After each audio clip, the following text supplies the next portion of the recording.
அடுத்து கடகராசி. கடகராசியை பொறுத்த வரைக்கும் 2, 8 ராகு கேது,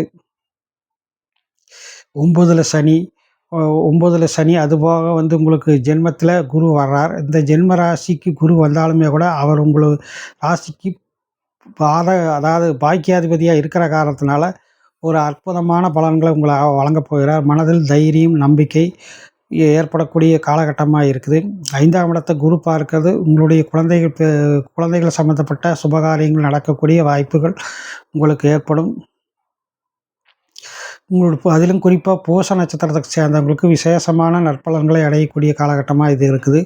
இந்த பூச நட்சத்திர அதிபதியான சனி 9லிருந்து குருவால் பார்க்கப்படக்கூடிய இந்த காலகட்டங்கிறது பூச நட்சத்திரத்தை சேர்ந்தவங்களுக்கு விசேஷமான தொழில் வளர்ச்சி, முன்னேற்றம் போன்றவை ஏற்படும்.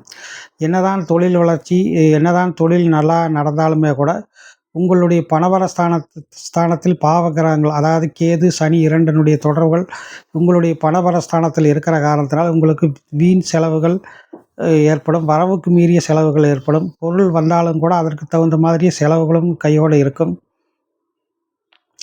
வாகன சம்பந்தப்பட்ட இனங்களிலும் சிலருக்கு செலவுகள் ஏற்படும்.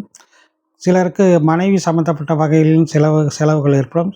இளம் வயதினருக்கு திருமணம் கைகூடி வரக்கூடிய ஒரு காலகட்டமாக இருக்கும். புதிதாக பார்ட்னர்ஷிப் அமையணும்னு நினைக்கிறவங்களுக்கு புதிதாக பார்ட்னர்ஷிப் அமையக்கூடிய வாய்ப்புகள் உண்டு.